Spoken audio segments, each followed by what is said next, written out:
Welcome back to Proxim, everybody. And today we're going to be taking a sort of a deep dive into the Leagues of Votann and looking at their initial matchup versus Craftworld Eldar. So I know that the codex isn't officially out, but there's been so many leaks on it that basically I can kind of understand how the Votann work and what kind of issues they'll pose to the Craftworld Eldar just based on the copious amounts of leaks, basically the whole codex has been leaked on the internet already. So we're going to go ahead and give our first impressions. I have not faced against Votann yet, but I'm very familiar with the type of play style that the Votann are going to be using. So let's jump right into it. War of the Beard, 40k edition. Let's do it. So what we're going to be doing in this video is we're going to be looking at who the Leagues of Votann are and why Craftworld Eldar might have trouble with them as a faction. We're going to be looking at a few of the most powerful Votann units, which they don't have many of them, and the Craftworld Eldar counters to them. We're also going to be talking about how to play against the Votann and what to watch out for, as well as just some tips and tricks along the way. So, who are the Leagues of Votann? So, the Leagues of Votann are essentially space dwarves. So, take Warhammer Fantasy Dwarves, put them in space, and that's what you got. They're very tough. They have extremely reliable and advanced weaponry, just like the Dwarves of Fantasy. They hold grudges, just like the Fantasy Dwarves, and are pretty slow. However, they have a blistering amount of firepower, especially when they get close, and most of which has the ability to ignore light cover for a couple of extra points. They have these things, these scanners that they can upgrade their troops with, which basically ignore cover, light cover that is. So a lot of the armies that we feel that benefit a lot from light cover, like a Laytok, or if you have the custom Craftworld trait that gives you light cover, or just if you're utilizing light cover in general, they have a lot of ways around this. And they have army-wide ignore wound rerolls. So that means no doom, no abilities that allow you to reroll ones to wound or anything like that. And that's going to be very tough for us to deal with, especially because Doom is one of our premier psychic powers that we use to help kill enemy units, and now we don't have access to this at all against any of their units, which is going to be pretty tough. So in addition to this, there are two army special rules to keep in mind. The Eye of Judgment, which is their army ability, and Void Armor, which is basically what every space dwarf is equipped with. An Eye of Judgment is basically the 40k version of Grudges. So basically enemy units accumulate these things called judgment tokens for killing a Votann unit. They can get a judgment token for performing actions, either psychic or normal, controlling objective markers, and for various stratagems and abilities that the Leagues of Votann have. And in certain leagues, depending on what custom leagues you're using or what named leagues you're using, they could also hand out additional judgment tokens or count units that don't have any judgment tokens on them as having one judgment token. So there's just numerous ways that the Leagues of Votann can put judgment tokens on your units. And those tokens last for the rest of the game. They don't just last one turn, they're there forever. And what they do is they allow Votann units attacking those units with judgment tokens to auto wound on a fixed hit roll based on the number of tokens. So if you have one token on a unit, they're going to have exploding sixes to hit, which means they're going to get an auto wound on you when they roll a 6 to hit. If they have two judgment tokens, it's a 5+, and on 3, it's a 4+. So this really racks up a lot of extra damage, and it makes it much easier for Votann units to kill your units that have judgment tokens on them. Especially more tough units like Wraith Guard, Wraith Lords. If those can rack up enough judgment tokens, even the basic infantry units with bolt weapons can very easily destroy and take them down. So then the question becomes, is there a clever way to get around Eye of Judgment? And really, there's a couple things you can do, but don't count on not having any judgment tokens on your units at all. So the first thing you can try to do is try to finish off enemy units with your units that you don't mind losing after or that you can hide. Things like swooping hawks or things with battle focus that can hide behind obscuring terrain where the dwarfs can't see you to retaliate. As the Dwarf Codex doesn't really have a lot of ignores line of sight weapons outside of a few missile systems that are one use only. The other thing is, don't capture objectives with damage dealing units that you do not want to be the target of firepower. So expensive units, things like Wraith Blades might be a good capture unit. In this matchup, I wouldn't do it because you're going to be inviting your Wraith Blades to be killed rather easily if they're holding an objective for multiple turns. Even so, there are still so many ways that the Leagues of Votann can get judgment tokens out that it's going to be pretty much impossible to completely negate judgment tokens. You are going to have units throughout the game who have several judgment tokens on them, and that you're going to have to eventually accept that they're probably going to die if any kind of Votann unit ends up shooting at them. So if you have a unit of Striking Scorpions that has racked up 3 judgment tokens and it's staring down, 5 Votann infantry models, chances are your Striking Scorpions are going to die. It's just mathematics at that point. So it's typically hard to get around this completely, but there are ways to mitigate it a little bit. So when it comes to their next army-wide special rule, that is their Void Armor. Their Void Armor is -1 AP to all weapons targeting units in Void Armor, so that's basically the whole army, including tanks. You cannot reroll wounds against units in Void Armor either, so things like Doom or the Fire Dragon's Assured Destruction ability will not work against the Votann. So it's kind of a slightly better Armor of Contempt. Now, how do you get around Void Armor, right? So the easiest way to get around Void Armor is the same way you get around Armor of Contempt, which is go for higher volume fire weapons over higher AP weapons against their infantry units. So things like scatter lasers would be better than shuriken cannons when fighting the Votann. And again, a lot of the Votann are going to have single wound infantry anyways, so having the damage 2 on shuriken cannons isn't going to be as effective. Against their tanks, very high AP and high strength work better than rerolls. So things like fire prisms shooting with a very high strength or D cannon shooting at a very high strength are going to be slightly better than things like shuriken cannons that were relying on rerolls, or to be honest with you, even fire dragons against a lot of their targets. Well, that is to say they're heavier vehicle targets. And if you did bring Doom, don't cast it at all. Don't even try because the whole army is immune to it. Instead, go for a smite if you have the range for it. Otherwise, you could use that Farseer for psychic actions, which is another thing that you could do because Doom essentially is kind of worthless. So you could either cast the other power that the Psyker has with Smite, or you could just go for psychic actions with this Psyker.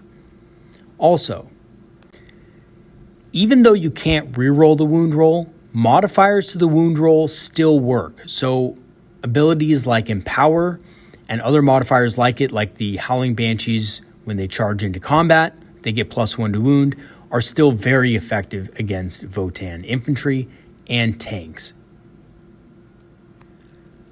So without further ado, let us jump into a few of the most powerful Votann units and the Craftworld Eldar counters to them. So we're going to be talking about some of the units that Eldar might have trouble dealing with and that are the most powerful, or at least seem to be the most powerful, in the new Votann Codex.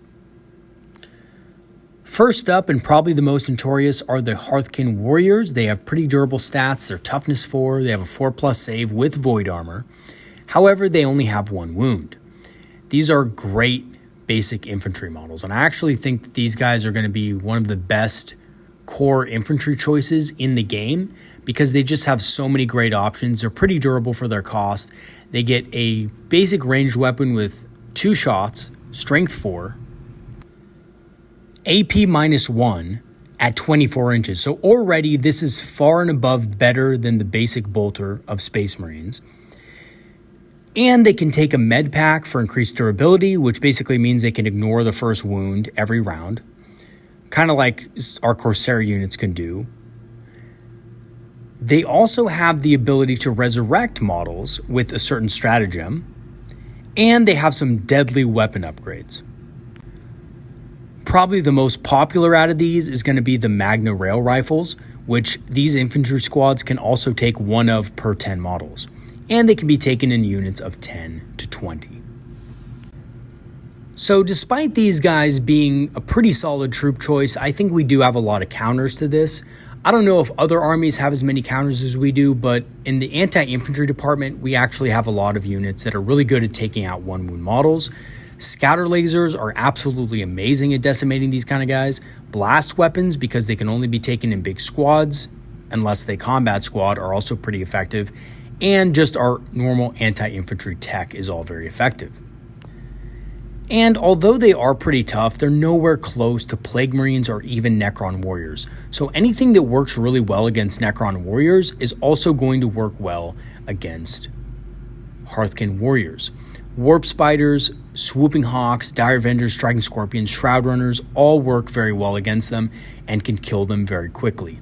Especially units like Swooping Hawks and Warp Spiders, as well as Shroud Runners, are very effective because not only do they hit reasonably well against Hearthkin Warriors, but they can also outrange them in a lot of ways. Warp Spiders not so much, except if they have the Web of Deceit Exarch power, which they probably should take in this matchup, if not most matchups. And the Shroud Runners, of course, can outrange them. They have Battle Focus and 36-inch on their weapons. And then Swooping Hawks, of course, have Sky Leap. So all three of those units can hit hard and then fall back to safety so that the dwarves cannot retaliate. Next up, we have the Hecatan Land Fortress, which basically looks like a giant dune buggy. And basically, it is massive. Massive durability, has toughness 8, 16 wounds, and a 2+ save, making it on par with a Land Raider as far as its toughness goes. But it also has Void Armor, so slightly better than a Land Raider. It has insane firepower as well. It packs 4 bolt cannons, which have 8 shots at strength 6, AP -2, damage 2. So we don't really care much for the damage 2 because most of our infantry is damage 1, but still, 8 shots at strength 6, AP -2 is going to wound us on 2s with AP -2. It's going to be pretty devastating to infantry. And it has an autocannon with 6 shots at strength 7, AP -2, and damage 2. Again, very strong anti-infantry weapon. And probably the most scary part about it, it has the option to take the Magna Rail Cannon. I don't think anybody's going to take anything but this weapon because this thing does massive damage. It's 1 shot at strength 14, AP -4. It has 2d3 plus 6 damage. It ignores invul saves, base, and wound rolls of a 6 don't lose excess damage. This works in combination with judgment tokens. If you roll a 4+ to hit with this thing, if a unit has 3 judgment tokens on it, then you are going to be basically destroying that unit outright. And just to give you an example, if this thing shoots at a unit of Shroud Runners, for example, this thing is going to be doing 10 wounds to that unit. That is 3 Shroud Runners that are going to die instantly. Most of their armor is going to be completely ignored. You might get a 6-up if you are in the right type of cover, and the Hecatan Land Fortress doesn't take the scanner, which ignores light cover. You'll get a 6-up. Otherwise, you won't get any save, and 3 of your models are going to be blasted away. And that's not even to count for the bolt cannons and the autocannon, which also have pretty good range and can probably move within range of your Shroud Runners if you don't hide them behind obscuring terrain. In addition, it can transport 12 models and has a movement of 10 for 230 points, which honestly, for what it can do, isn't that bad. 230 points sounds expensive, but in reality, this is a very low price to pay for what you get with this thing. And just a quick note on Magma Rail weapons, just to kind of reiterate so you guys understand how they work. First of all, whenever you see one, prioritize killing them. Seriously, one of them rolling against a unit with a judgment token or 2 can wipe out the entire unit and ignore any invul saves as well. Luckily, the Leagues of Votann can't field that many of them, only the regular Hearthkin Warriors and the Hecatan Land Fortresses really have access to them that easily. I don't think anything else has access that we've seen so far, so I don't think the Pioneers have access, and I don't think the Sagatars have access. However, just keep in mind also that Fortune can protect against the wounds caused by it as well. So this does make it a little more prevalent to take Fortune if you're using really tough units like Wraithguard or Wraithlords, especially Wraithguard, because that excess damage will not be lost.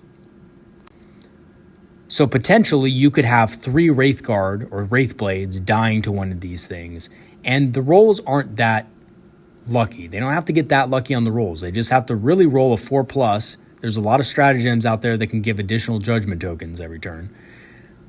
They really just have to roll a 4+, and then that counts as an auto 6 to wound, which means that it's going to be basically blasting 3 Wraithblades or Wraithguard off the field. So Fortune can protect a little bit against it. Now, as for the actual rules of this thing, just to clarify, I kind of repeated it a little bit in the previous slide, but basically they work like this. Any 6 to wound that you roll with a Magna Rail weapon, the excess damage will not be lost from that ability. So these have multiple damage. Again, the heavy Magna Rail on the Hecatan Land Fortress has 2d3 plus 6 damage base. Which means that basically if this thing is pointed towards an infantry unit, let's say you have a unit of 5 Dire Avengers that's camped on an objective, if your opponent chooses to shoot them and rolls a 4+ to hit or a 5+ to hit, in case you only have a couple judgment tokens and not the full amount, just hitting that 4 or 5+ to hit will murder the whole squad automatically. No invuls, no nothing, just entire squad dead. And again, that doesn't even count for the other weapons that are on the Land Fortress. So you have to be careful. You have to prioritize these things. If your opponent has a Hecatan Land Fortress on the field, make sure that thing is dead as a doornail. So, how do we make those Hecatan Land Fortresses disappear off your opponent's side of the board? Well, there's 2 very important tools that we have in our codex that are very effective against them, and that is the Fire Prism and the D Cannon.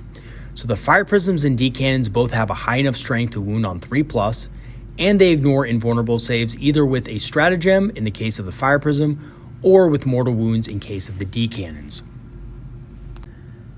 And this is going to be very important because what you're going to be seeing a lot of in Votann lists is aura abilities that give units within a certain range 5+ invulnerable saves. I don't think this applies to the Hecatan Land Fortress, but I think there is another way that the Hecatan, if I'm not mistaken, can get an invul save through some means, and they can be repaired, which means that little bits of damage over time is just not going to cut it. Because the Forge Masters, which are basically the 40k version of Rune Lords, if anybody, plays Warhammer Fantasy Dwarves, you know that the Rune Lords are the, basically the spellcasters of the dwarves. These guys are going to be repairing these tanks over time. So you're going to need to kill them in one round. And the only units that really have the power to do this are Fire Prisms and D Cannons. These will absolutely wreck one of these things. Now, you might need a little bit of extra firepower. That's true. I don't think on average rolls 2 Fire Prisms without buffs can take out one of these things. But it can certainly do a significant amount of damage to kill it in 2 rounds. 2 units of D Cannons can definitely kill a Hecatan Land Fortress, especially with Strands of Fate rolls to help you out a little bit to get those extra mortal wounds. And both of these units can also remain safe from returning fire by remaining out of line of sight, either by vectored engines or fire and fade, or in the case of the D Cannons by being out of line of sight in the first place. The next unit is not too much to write home about as far as its durability. It's the Sagatar, and it's a fast, small vehicle that can carry 5 dwarfs in it, movement 12, and can auto-advance 6 inches. It has decent weapons with twin bolt cannons and 1 Votann heavy weapon. It could either be, I think, an autocannon or a missile launcher or something like that. You can't take the railgun on this thing, thank Isha, because that would be insane. You would see this thing being spammed. But it can also take some decent anti-infantry weapons. Now, as far as its toughness and durability goes, it's toughness 7, 9 wounds with a 3+ save, so it's not that tough in comparison with Eketson Land Fortress, for example, but it is decently durable. And a cool thing that this can do is it can allow units of Hearthkin Warriors to combat squad and allow them to break up into units of 5 for the rest of the game. And I think low-key, this is going to be one of the best things about taking the Sagittar, because it can allow you to combat squad and get around the negative effects of blast weapons for your Hearthkin Warriors.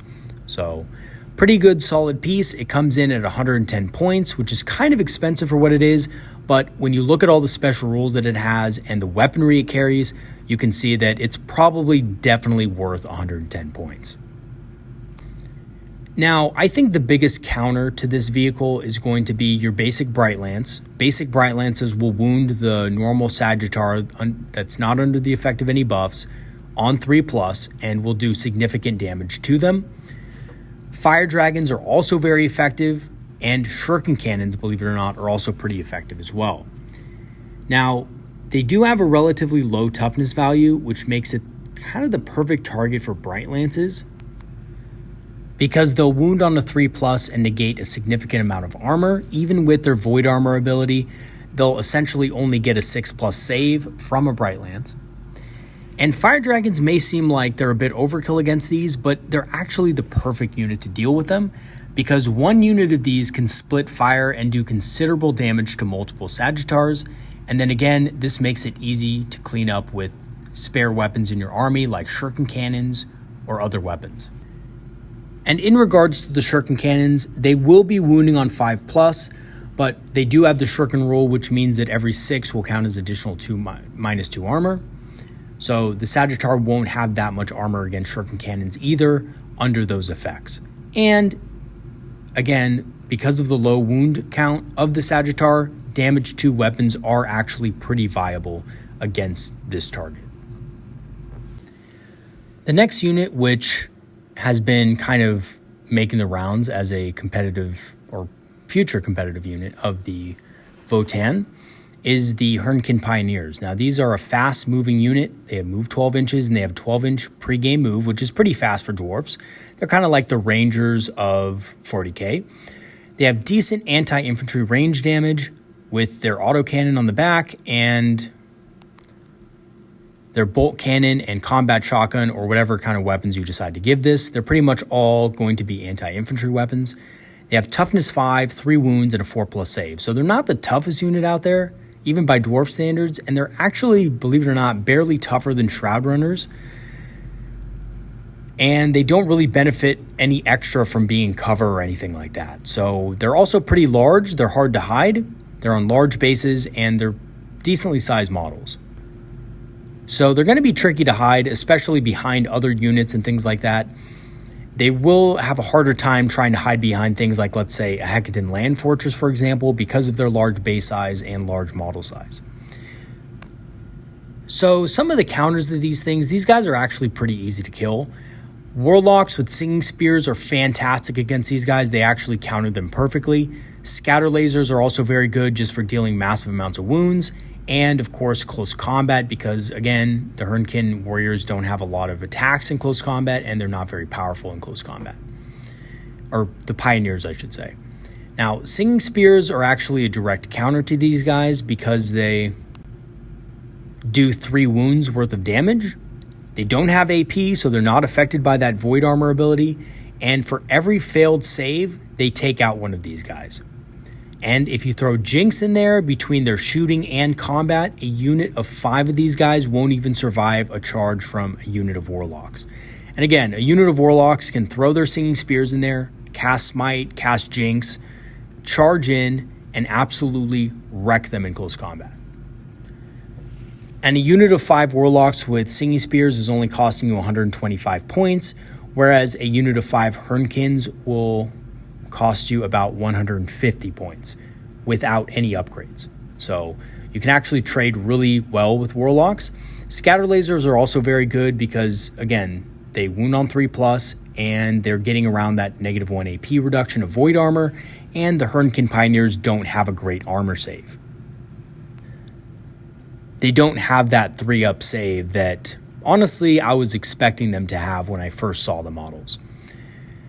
And also just anything in close combat is also pretty great as long as you can deny their overwatch. So they do have, remember, they do have judgment tokens, so every 6 is going to be an auto wound for overwatch. So be careful of that, but as long as you can deny their overwatch, they're pretty much pushovers in close combat. And again, just a real quick note on judgment tokens in Overwatch for those of you guys wondering about that interaction. Watch out for this, because if you charge a unit that has a judgment token on it, all 6s to hit will auto wound. So deny overwatch when possible. Banshee masks and also the swooping Exarch power suppressing fire can both do this relatively easily. The leadership on these guys isn't that high, so you should be able to utilize that suppressing fire. And also charge in with more resilient units first to engage and soak up Overwatch before following up with your more fragile units. So charge something in first like a Wave Serpent, right?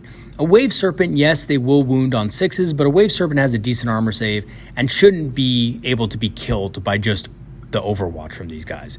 They may do 1 wound or maybe 2 wounds, but that's about it. They're not going to get that much out of it. Whereas if they targeted a unit of Shining Spears or a unit of Striking Scorpions with their Overwatch, they could kill a significant amount of them and basically blunt the charge so much so that they remain in combat and at that point are then able to just kill you in close combat with their bolt pistols and other units. So how do you play against a Votann, and what do you need to watch out for when playing against them? So there's 3 things that you basically need to know when playing a Votann. Use their slow movement values to their advantage. So they get 5 movement base, most of their infantry, and they can only advance 3 inches max. So they're kind of like the fantasy dwarves in that they can't march super fast, but they march super reliably. You're always guaranteed to get a 3-inch advance, which in the first few turns of the game is going to be very hard for them to actually get on objectives quickly. Also, take the fight to them first to prevent them from getting set up on objectives early. And lastly, use their secondary objectives against them. Revenge, in some cases, doesn't always pay and can lead to foolish decisions, especially when grudges are involved. So, when I say use their slow movement values to advantage, again, nothing in their codex moves over 12 inches normally, and the infantry can only advance 3 inches. As such, they're really susceptible to getting outmaneuvered and cannot respond well to rapid changes on the battlefield. So you can hit them in one part of the battlefield and then the next turn move to a completely different part of the battlefield, and the dwarves will be sitting there scratching their beards, wondering how to respond to that appropriately. And most likely, all they can do is write a grudge down in their book of grudges and just move on, because they're not going to be able to reach you, and even if they advance, they can't shoot after that. So use your maneuverability and your speed to your advantage, because nothing in their codex outside of Pioneers also have the fly keyword. So thus, Wave Serpents and Vipers can also be used to movement block on top of that. So their infantry, their tanks will not be able to move past your Wave Serpents and Vipers, so you can definitely use these things to body block them and prevent them from getting on objectives, which can be very annoying for the Votann player. The next thing you have to do is take the fight to them first to prevent them from getting set up on objectives early. So because of their slow speed and general lack of pregame movement, except for the Pioneers again, if they're on foot, most Votann units will not reach the objectives to fortify on turn 1. Use this to your advantage to set your units up for a coordinated strike, so when they inevitably plod onto the objective, you will be there to sweep them off right away. And this is going to make it much easier for you to actually get into a position safely to set up that coordinated strike. And I do have a video on the coordinated strike if you do want to check it out on my channel. It is labeled Advanced Tactics, the Coordinated Strike. And lastly, use their secondary objectives against them. And when I say revenge doesn't always pay, I mean in victory points. So most Votann secondary objectives are pretty good if you look at them initially. However, when you read that last sentence, you find out, well, that's going to be difficult to actually max out. Because each one, most of the good ones anyway, have an endgame penalty for each unit or objective they fail to capture or kill. And when it comes to Eldar, and especially Craftworld Eldar, our units are one of the easiest to keep safe if we have a mind to keep it, because we have plenty of stratagems and special rules, as well as their base speed, to be able to get out of trouble and out of range of enemy fire. So use this to your advantage to prevent your opponent from killing those units. And then lastly, take the fight to them to stop them from getting on the objectives in the first place, which will prevent them from actually capturing them. And because of that, they're going to be losing those victory points on those objectives at the end of the game.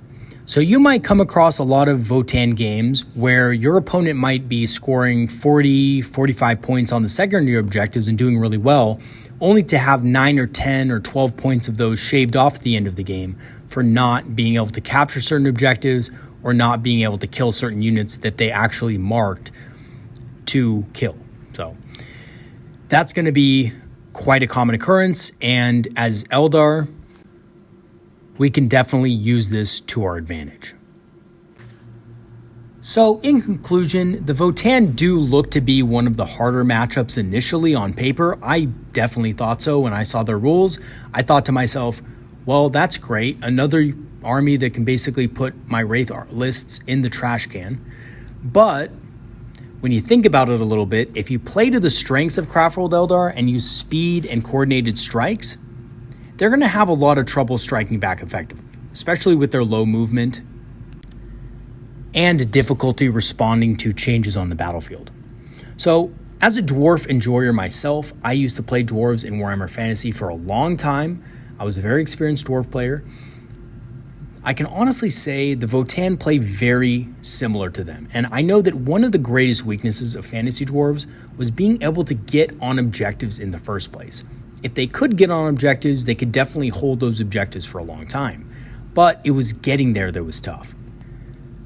Especially against fast factions, as a dwarf player, I often found myself on the defensive, turtling. And of course, when you're doing that, you're not getting the objectives and you're not winning the game on victory points. So you can use all these things to your advantage against the Votann. Now, on a side note, I'm very excited that the Votann are part of the 40K family now. I know that squats were previously Space Dwarves basically, but they got discontinued. I'm glad they're back.